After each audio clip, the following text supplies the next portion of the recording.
Welcome, everybody. Welcome back. We're good to go. All right, so starting off strong, we had a amazing chapter waiting for us in chapter 31. It was great. We, as you all know, you got to see the Mamushi clones go feral. We got Sarada saving a civilian who trips as a clone is about to kill him. And then she uses her Mangekyō Sharingan or Hime or Hume. Hirume. Sorry, I'm so sorry. So it's kind of a magnetism attraction gravity kind of Mangekyō Sharingan, which gathers and floats the clones into a single point into the sky and then wipes them out. And then afterwards, we see blood from the eyes and vision issues. That's just a tiny little recap. So basically, what we see is her winning the fight, but the fight wins her eyesight, as is the modus operandi of the Uchiha. The what at the Uchiha? Modus operandi. It means it's what MO stands for. It's Latin for the pattern, I guess. Interesting. I've never heard that before. little facts of knowledge that's where the MO thing comes from. Interesting. Modus operandi. Yeah. Yeah. So we want to, in particular, focus on Sarada, Uchiha, and her where her character's going and her future and what this means for the story for her, with her blindness, which is something like, like you said, the modus operandi. Hope I pronounced that correctly. Yeah, you did. For the Uchiha clan, because I know a lot of people are like kind of upset. They're like, really? She only used it twice, right? But like Sasuke, really, to be fair, he did use his Mangekyō. I mean, he did spam it during that 5 Kage summit, but that was like two days, like the Killer Bee fight, then the 5 Kage summit, compared to Itachi's like years, right? And I mean, I know it's never been like mentioned that the potency of the ability affects the blindness, but like, to be fair, Sarada has a pretty powerful ability and it does a lot. We don't know how much she's straining herself. Totally. Like, for example, like Sasuke, his first time using the Black Flames, did he pass out like Sarada did? No, definitely not. I mean, it's definitely something to be considered. The fact that this Mangekyō Sharingan is so powerful. This is an ability that we've honestly, I find it in comparison to. I mean, I wouldn't put it. I would put it way above Sasuke's Mangekyō Sharingan technique. It's just such a powerful technique. We don't really understand it yet. We haven't gotten a lot of exposition that grounds the technique. We only just seen it kind of do its gravity thing, but we don't know the extent of it. So considering that nobody seems to be able to escape the pull from her technique, it does stand to assume that that it takes an awful lot of chakra to maintain and control. Yeah, like she pulled up 16. That number just came out of nowhere, but like a lot of Mamushi from the village and just popped all of them. The thing is, like, I know the power scaling isn't like people's favorite thing to talk about in Boruto but like the Mamushi, they're all confirmed to be the same power level as the original. and she just popped 16 of them, or like around that number, like a big group of them. Yeah. And that had to be pretty straining. Like, remember when during the war, when Kakashi is trying to use his Kamui on the Ghetto statue, and like he had to really charge it for a second. And he was like, this is gonna take a minute. Or even with Deidara, it was the same with Deidara. And like it just so happens that, you know, her ability is freaking powerful. You know? But I do think this is a temporary blindness. I don't think she's like I think what we saw like in the image was like more temporary than anything. I don't think she's like going to be completely blind after the third use. I think we're getting there, but I think she at least has one more fight in her before she starts like, you know, Yeah. it starts becoming like a problem. Yeah, for sure. I mean, like Sasuke was spamming Amaterasu, Susanoo, Kagutsuchi. Like he was spamming all his abilities, just one after the other, and he only started getting blind after a long period of time. He bled for sure, but that has to do with the strain on the eye and but the fact that Sarada is starting to lose sight, I agree that it's going to be a temporary blindness, like we did see on Sasuke. He started slowly losing his eyesight, started getting blurry, then getting better, and it wasn't after a while that he lost it. But Yeah. I feel it's important to note that Sasuke and Sarada have very different origins for their Mangekyō Sharingan. They unlocked it under very different circumstances. As far as we know, Sarada is the first Uchiha to unlock it, not by seeing someone they love die, but by the overwhelming need to protect someone she loves. This is a very different path for her to have taken.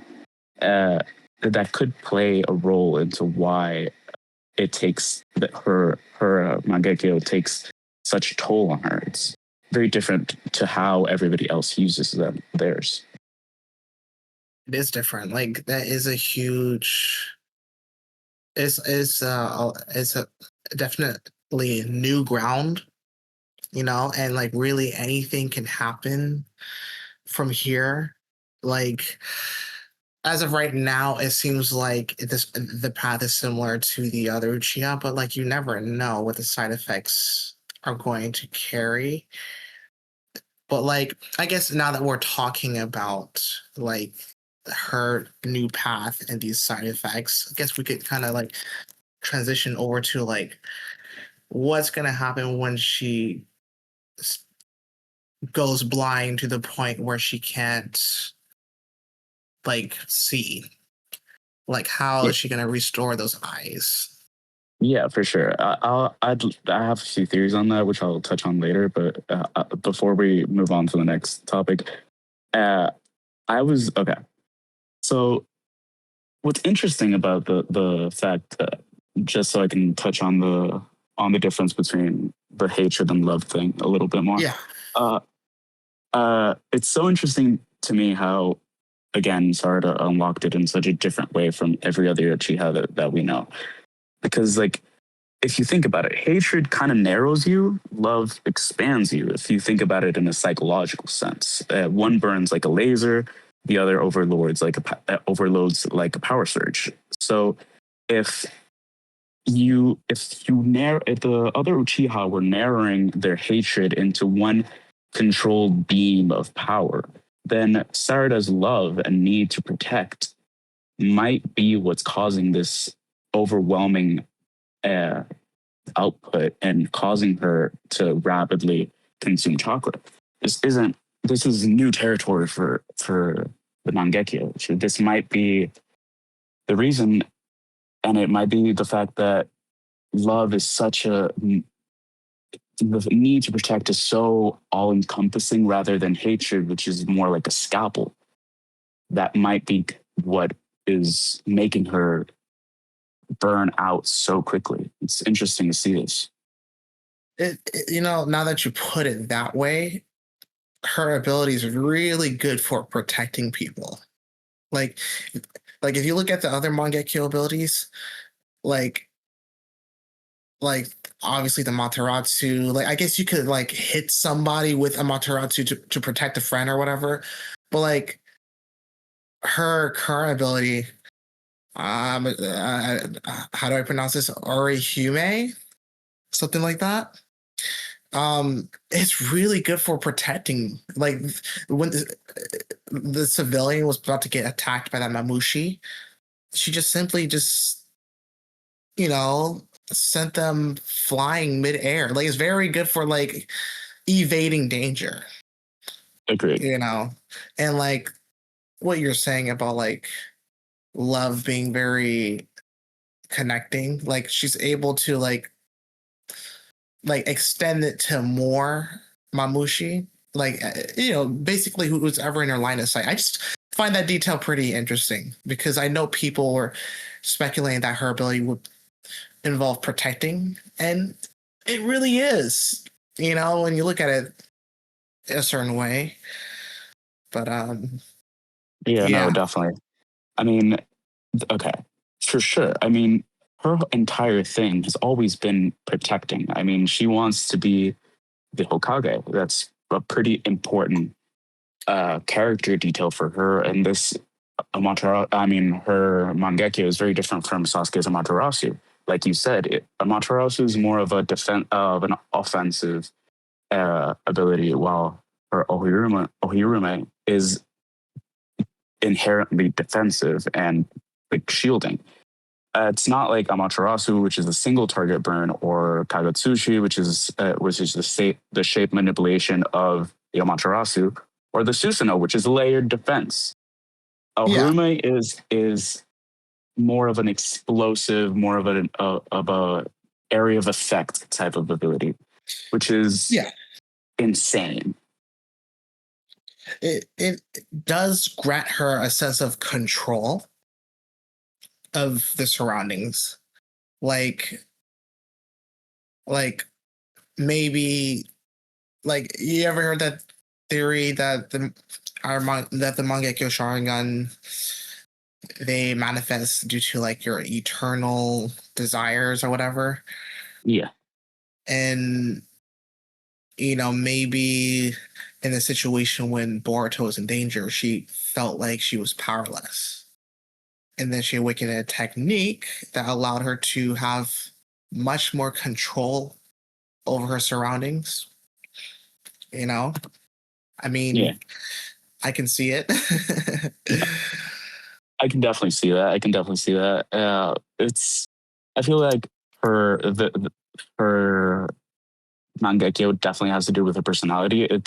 We could go on and on for different uh for different possible routes for why she was given this Yeah, technique, but uh it definitely is very important to her character. I agree on that. Uh, as for uh, I'm sorry. As for going back to earlier beats to Blue Vortex, it's important to notice that Sarada is always in the Hokage behavior mentality. Uh, yeah, and this goes back to what we were saying of how she is a person who is always in the mindset of protecting civilians against the danger. And that might be very important for the future of Two Blue Vortex, considering what happens to the village at some point. We might yeah, get to see her be put in a position where she has to perhaps go against Boruto if that's the direction it takes, or stand with Boruto against everyone else. This has a lot of potential, but it's cool that we are getting exposed that far above Sarada's Mangekyō Sharingan, her real power is that she cares about people.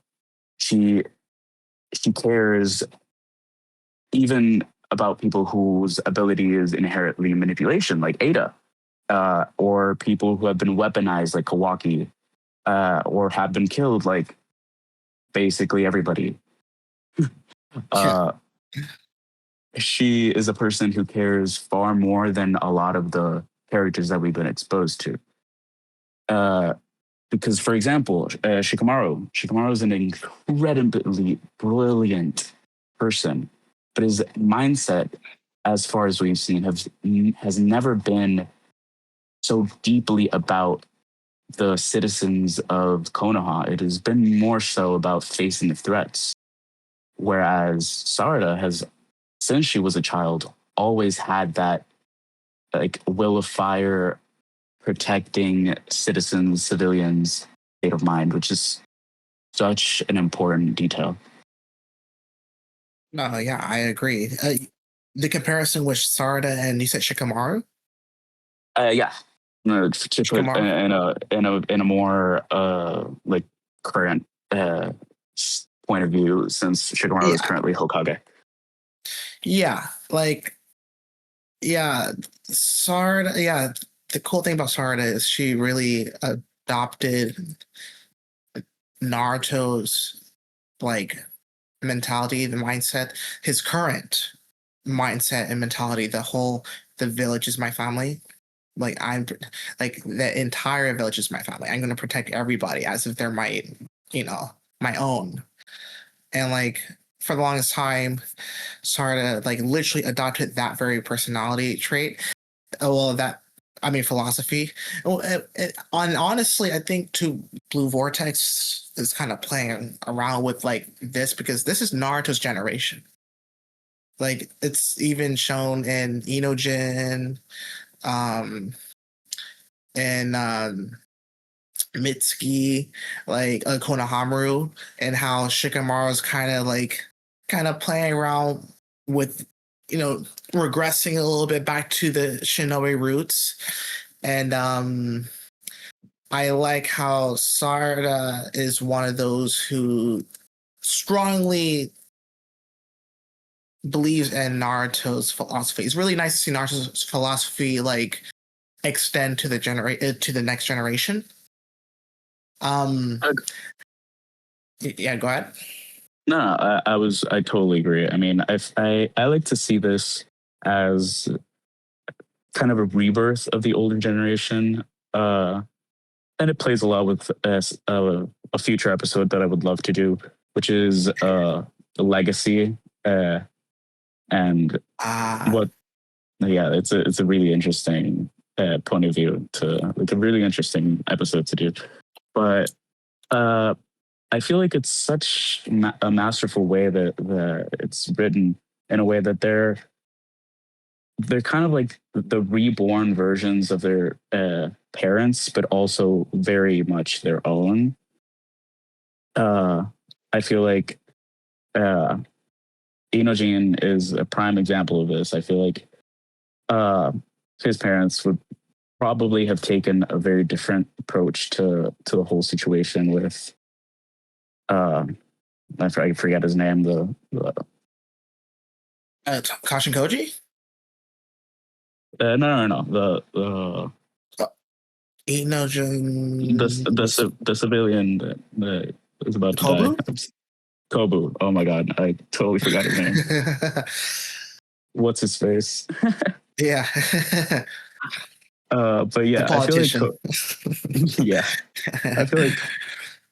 I feel like his parents would have probably taken a very different mentality to Kobu, to what they would have to do. I don't think either of them, I mean, Sai would probably be a little bit more. Depends on which Sai you're thinking about. Earlier Sai earlier Sai wouldn't have hesitated. Later Sai would definitely have hesitated. Yeah, I guess Naruto's influences kind of affect that because Talk no jutsu is on point. But I do feel like them being extensions of the original characters is important for their development. Is if you think about it, they are who raised them. They are who they learned from, and it's beautiful to see how much of the older generation is in each person. Even going back to Sarada, Sarada is not so much Sasuke as she is Naruto because her Sasuke wasn't really present who was present was Naruto. And as for Yeah. Boruto, his main figure was Sasuke. They are still an extension of who raised them. They just got raised by an extended parent, I guess. Yeah. Yeah. I like it. It's a lot more. It's different because like in Naruto, we didn't really get a chance to like know their parents like that. So like in Boruto, we get to see the fruits, the results of like the next generation and like what the characters we grew up with, how their traits carry on over. You know, like obviously Sarada's an Uchiha, and she's the daughter of Sakura. So in some level, she's going to have their traits, but like her idol is Naruto, and Yeah, I think that's beautiful. That's actually like a perfect trinity right there. agreed. Going back to the Mangekyō Sharingan, it's cool. It's cool that we're seeing the ticking time bomb that is the Mangekyō from the get go. Because when we had Sasuke unlock his Sharingan, his Mangekyō, we weren't really privy to that specific detail in its entirety. So we only got exposed to it as Sasuke did. But now we know better. We know more than Sarada does. So we're all like on the edge of our seats because we know what's coming. She doesn't. She doesn't have a role model to explain what the Mangekyō does. Uh, so it's very cool to see that countdown kind of vibe go about. Yeah, I think this was like a good route to go because some people speculated that she might not go blind. But like I think if she didn't go blind, people would be like, oh, okay, next generation gets the privilege of not having to deal with the drawbacks, you know?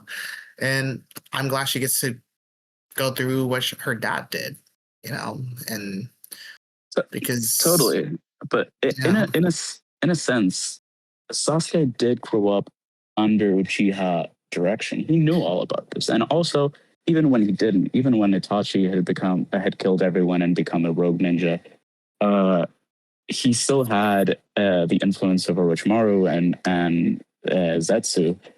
I mean Obito, whatever. I mean, like he did have explanation for all of this, but Sarada's going in, pardon the pun, blind. She completely doesn't. blind. Yeah, I mean, and I feel like that might have to. Like, I feel there's a lot of metaphor to eyesight. I mean, the fact that Sarada needs to visually see her target to place her target under the effect. The fact that she's going in blind, and the fact that all this has to do with eyesight I see deteriorating. what you're saying. I see what you're saying. There's a lot of parallels, and I don't believe in coincidences. I don't think that this was all just. But it's going. Oh, sorry. no, it's just saying it's all intentional. Uh, agreed. But also, a really interesting point about this is that if we truly look at the main core of Two Blue Vortex, setting a new generation apart, Two Blue Vortex in its core is about truth, about the manipulation of truth, and about who's on whose side. And in this world, that where the truth is such a subjective thing, concerning Ada's omnipotence, Sarada has always been one of these moral anchors, and Chapter 31 is no different. It pushes her into a public crisis where she has to perform that morality under pressure, while the political machinery, I mean, Shikamaru, Ada being bait, etc., keeps doing morally gray chess. And it's so cool to see Sarada be this truth anchor, being immune to omnipotence, being a constant vocal, so constantly vocal about who's on the right side and who should be doing what and what is right. It's so cool. I agree. I think because I think Sarada, she's always like I feel like that's another quality of Naruto. That's a part of her. She's always about what's the right thing to do. Like at the very beginning of Two Blue Vortex, she was talking down on the Hokage, Shikamaru. And like she's the person who looks up to the Hokage, but now we know specifically she's singling out Naruto because that's her Hokage. That is her Hokage, right?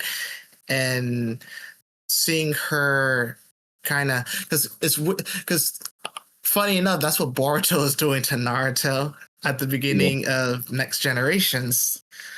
And now the flip is, and then Sarada was the one looking up to the Hokage and like defending the Hokage. But now in Two Blue Vortex, Boruto's gone, and Sarada's the one doing the very same thing he was doing. And Naruto wasn't afraid to speak his opinion to Tsunade either. And I really liked that kind of rebellious nature she had against Shikamaru when she was like, what did she say? Like, what was her exact line? Did she say, "You're not my Hokage" or something like that? Like, I'd have to check, but she definitely defied Shikamaru. Yeah, I mean, obviously Shikamaru didn't know any better, but she isn't afraid to speak up against the Hokage, despite how she idolizes that role. I guess you could say that's part of her Uchiha blood. That defiance. I guess so. I mean, we've been exposed to the fact that Uchiha blood kind of does that to you. Kind of helps you defy the natural order of what I guess authority is. It's such a interesting point because if I were to go, go ahead. If I were to go like even like a deeper like in terms of inspiration, because like I know Boruto and Naruto, they both have like an influence, the inspiration from the Matrix, right? And we associate the red and blue color with the same meaning it has in the Matrix. The red pill is for rebelling against the system, and of course finding yourself. And all the Uchiha had those ominous red eyes, and they all rebelled against the system. Now, were they correct in their methods? Well, probably not. Yeah, but like it's even more. What's the word? It's even more obvious in Boruto because of the karma. Yeah. Like at the very first chapter, I know I'm kind of like straying away from the topic, but like Boruto's blue karma, Kaoki's red karma. Kaoki's literally talking about destroying the shinobi system. And Boruto is literally saying, "I'm still a shinobi," which being a shinobi is the system, And I just like that. Yeah, I can actually definitely tie this back to Sarada. In fact, I mean, if we take that into account, Sarada's red and Boruto's blue. They're opposites, and still, these opposites seem to work in such tandem. They seem to work in being opposite doesn't mean necessarily to be against each other. I mean, they're definitely setting up Boruto and Sarada to be the next Naruto and Sasuke, and have one be the Shadow Hokage and one be the Hokage. And what's the most interesting part about like the dynamics specifically about Sarada and her Mangekyō is like we had talked about earlier, is this new path that she took to achieve this Mangekyō, which might play a vital role to Boruto and Sarada's interaction in future cases. Uh, so, if do you have anything else to say, or are we good to move on to? I guess what I want to add before we move on is I just really think is like amazing how the awakening of her Mangekyō is like accepting her feelings for Boruto. I think Yeah, that was for sure. I think that was very nice. Um, I think it's a really nice path for her character. Like Yeah, accepting that is more to life than just the Hokage role. Like I also can be happy outside of that, you know. And I feel like a lot of people they kind of. I understand she's, you know, a girl and her part of her character arc is a boy. But to be fair, she has rejected it the entire time and she's been focused on her work and it's been holding her back, you know? yeah. Honestly, I feel like Sarada is such a well-written female character. I mean, she is so well-rounded because she, despite part of her arc sure being about her being in love with Boruto, Yeah. I feel she goes way above that. I feel that isn't pivotal to her uh, development. She's always been so headstrong, so much like uh, so much like Sakura in the best ways, despite whatever I It, may think about Sarada's character. well, yeah, like Sakura, she's actually really good at what she does, her work. She's actually really focused when it comes to her work. Sarada is the same. Sarada is the same. She's very focused when it comes to like the Hokage role.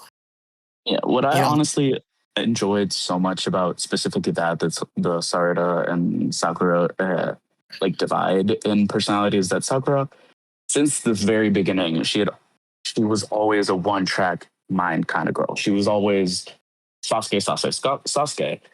Uh, and every extension of her work was always Sasuke driven. In contrast, Sarada's work has been above Boruto. Boruto has been kind of a sideline. Uh, her crush has been sidelined by her wanting to be the next Hokage, which I think is so beautiful. I think she was so beautifully written, which in this series, like in the Naruto universe, is kind of rare to see such a well-rounded character as such a well-rounded female character, which I love to see. I would love to see more of. yeah, Uh, and I know that we're like extending this. Is we're gonna hit an hour soon, but like I wanted to put this one more thing in here. It's like Naruto's the his and Boruto's conflict is literally is he put his work before his family, and Sarah yeah, is learning this at a earlier age. Like she's literally kind of going through a similar arc, but at an earlier age. You yeah, know. dude. Thank you for pulling me back to reality. There's a few things that I'd like to touch before we finish. We still got a good 15 minutes, what- 15 to no, 20. I'd say 25. Yeah. But yeah, I know actually we got like around 30 minutes left. Great, awesome. Um, so I wanted to bounce off some theories about the Mangekyō Sharingan, Perfect. uh, which this is going to be a very fun topic to bounce around because since this is such a different path to have been taken for the Mangekyō Sharingan, I keep saying that, I'm sorry. There's so many different new possibilities than just a transplantation of eyes. Considering that the only option would be Sasuke, and I don't see that happen. I do see Sasuke being willing, but I don't see that being the path that is taken. So Okay. I'm gonna go. I'm going to throw one, we'll discuss it, and then go on to the next one. So the first one is naturally that Sarada's path to Eternal Mangekyō Sharingan is going to be weird, not the Itachi Sasuke rerun. Because, like, if we're honest, do you know what? Okay.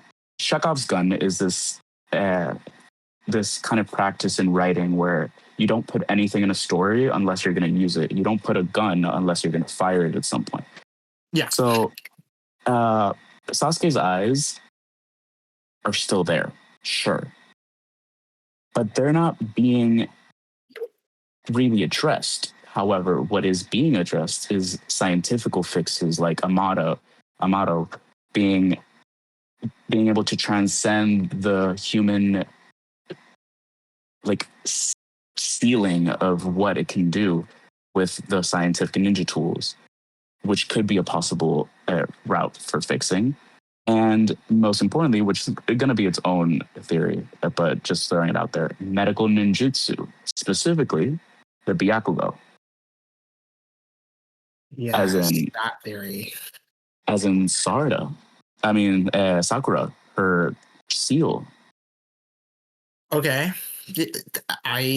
I've delved into that theory for years at this point, like, because it was brought up like in the manga, like you said, you know, I forgot the term that you called it, but I'm a familiar.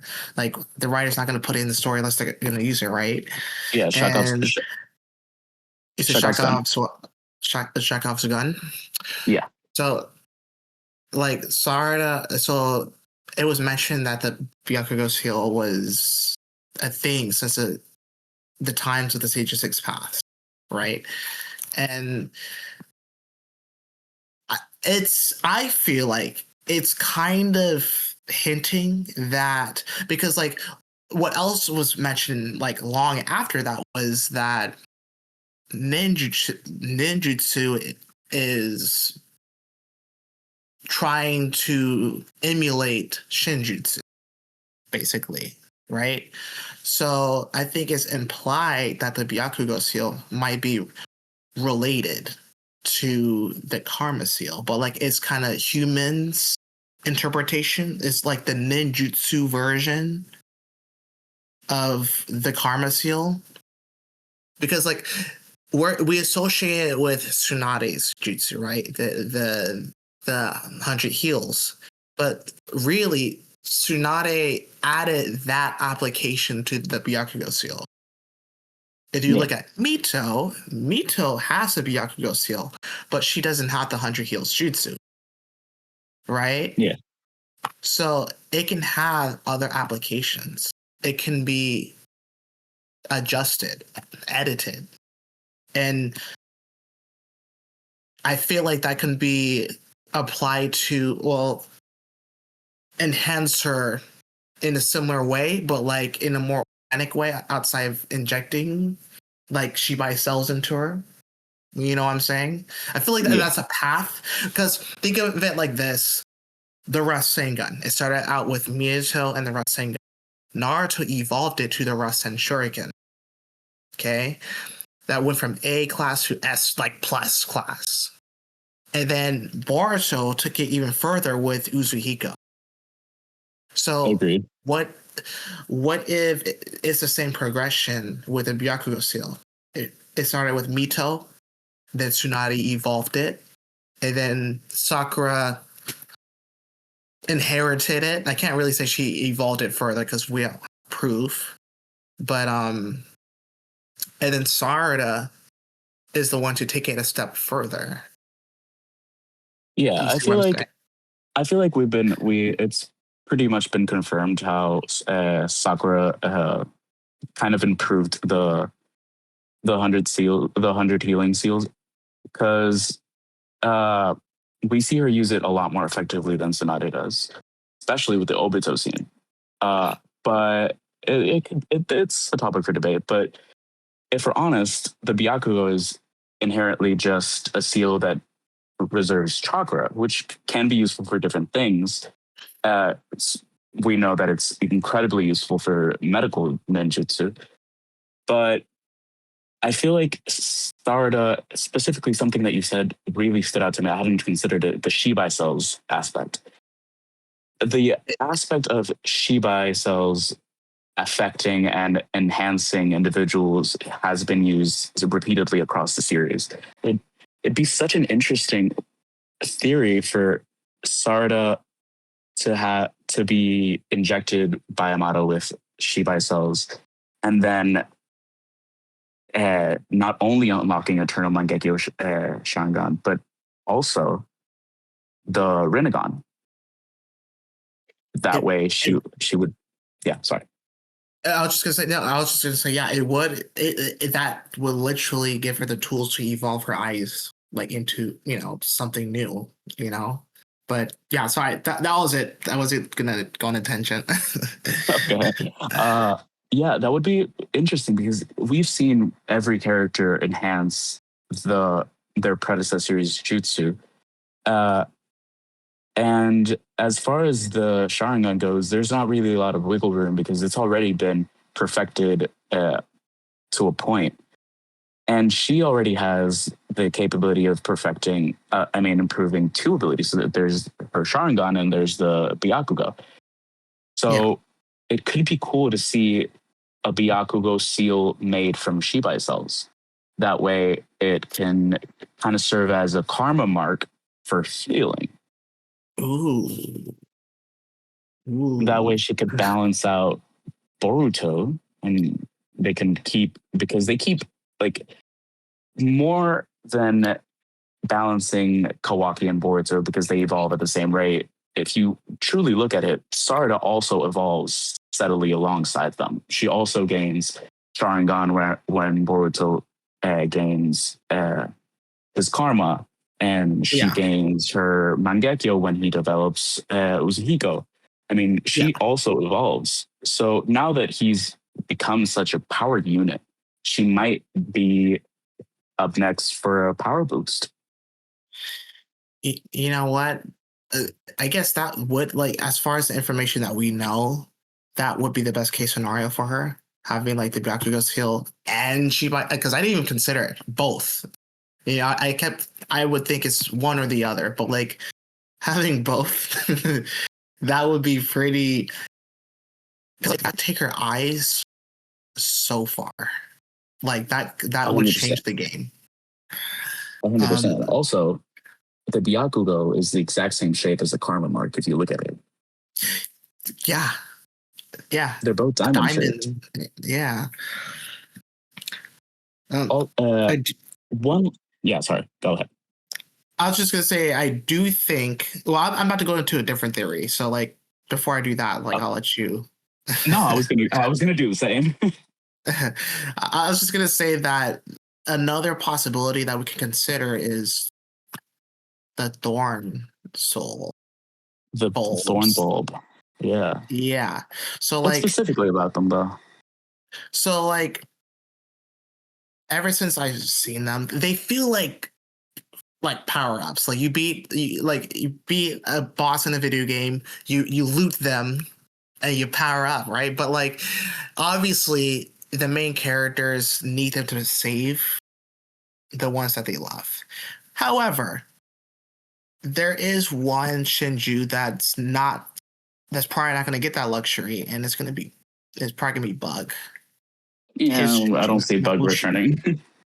Yeah, so what's going to happen with his Thorn Soul? Like, is it going to be revealed that you can, ingest it? Like, is it going to be Code? I'm thinking Code, because Code has a relationship with Bug. So, what if Code takes that thing and he's like, you know what? Bug's not really a good person. Like, maybe Bug, first of all, how did Bug get? I know I'm I'm leading to Sarada with this, but yeah, don't worry. How did Bug even get bit in the first place when Code is right there? Like, something had to happen for Code to just let Bug get bit, right? Like, maybe a disagreement. Maybe Bug shoved Code into one of the claw. the creatures that he got bit instead. I don't know, but like Code is powerful enough to protect Buck, and he didn't. Is So he though? that's a whole different argument. But like, come on now, you know. I agree. I feel like we really haven't seen what happened there, and I feel like we haven't seen it on purpose. Exactly. So like, what if Code takes because he's being kind of secretive right now, but what if he takes the Thorn Soul bulb, he goes to revive Buck, and he's like, you know what? I like, what's this? How's this going to benefit me? How is saving Yeah, Buck going to benefit me? yeah. You know? That could be its own separate Well, episode what for I'm sure. leading to is, what if he bit into it, like just out of curiosity, and he gets a power? He's the one character that's crazy enough to like do it. And then we see that those results, and then that's when we lead to Sarada and her thing with Hidari. And like, I guess eating his Thorn Soul bulb, it kind of sounds crazy when I like say it out loud. Because like, why wouldn't she use that to save her dad? And I guess that depends on like if we think Sasuke should be freed and a part of the story again, or if he should be sacrificed. Like, I guess it depends on those things. But yeah. Yeah, that's a whole other thing. I mean, we would have to talk about the chances of Naruto coming back or True. stuff like that, which can be again its own separate episode. I feel like that could be its own like 3 separate episodes. There's a lot to talk about there, but I feel like it's more probable to see Sasuke coming back and giving Sarada his eyes rather than Sasuke being just permanently dead. True. I I agree. Fans want to see Sasuke again. They don't want to just see him like die. Like, ever since Naruto had that Baryon moment, everyone's been waiting for Sasuke to have a similar moment. Yeah. So like, Now, onto the very last theory. Yeah. That I feel like could close this off, because I could also talk about the hybrid solution between Uchiha and Haruno lineage, but yeah.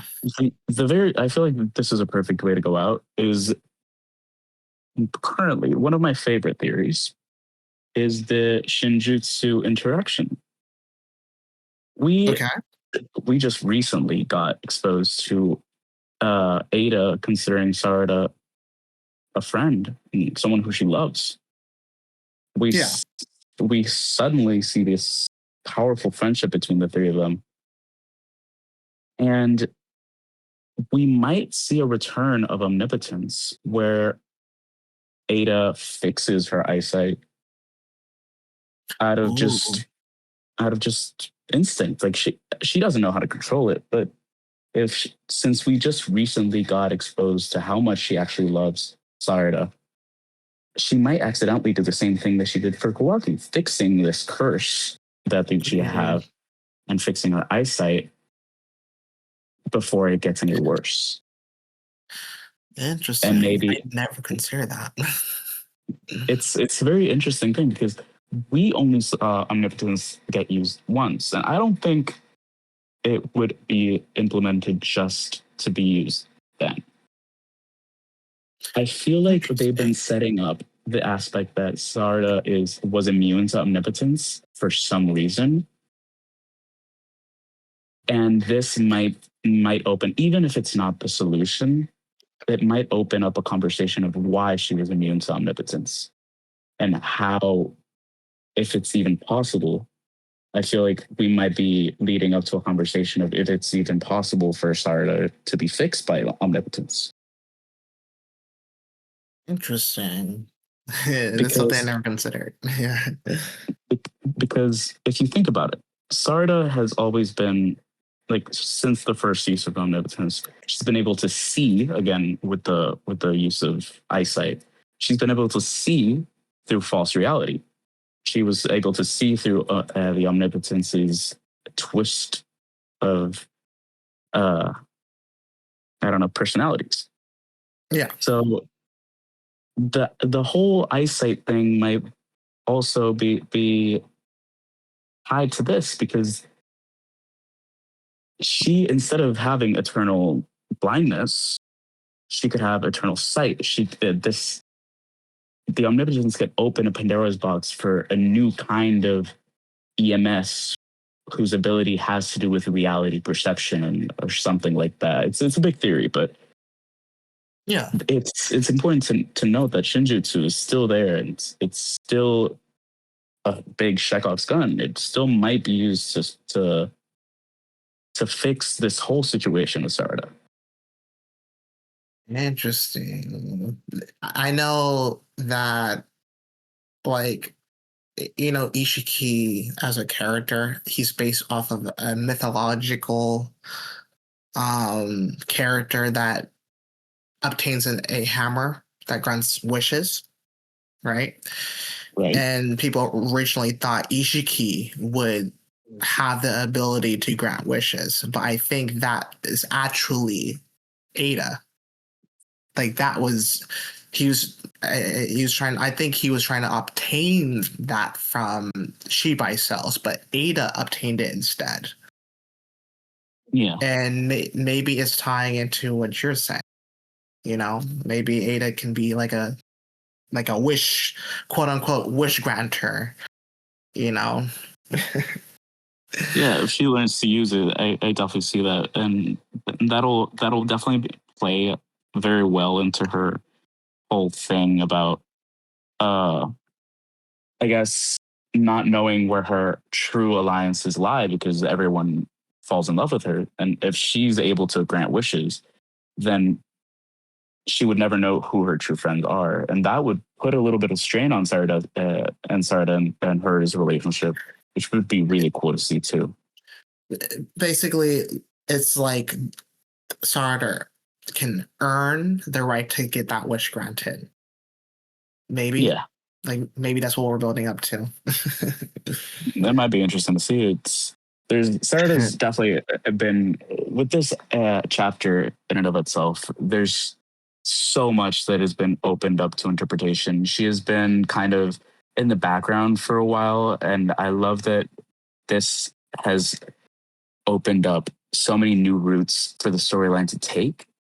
Especially since, if I believe one of the translations for when Delta says in one fell swoop, I feel, if I'm not mistaken, I may be mistaken, but I think one of the looser translations was Tsunade, which wow. I was seeing a few people try to translate the pages when they first released, and I saw someone translate it as Tsunade, which, if that's true, it's cool for her to be compared to such a power unit like Tsunade. Yeah. But yeah, the point is that I love that it's opening up a lot for the future. Same. Okay. All right. Anything else? That's really all. That's really all. Like, I'm excited for our future. Agree. All right. Thank you so much for tuning in. We will see you next episode, and I hope you guys like this one. See you guys.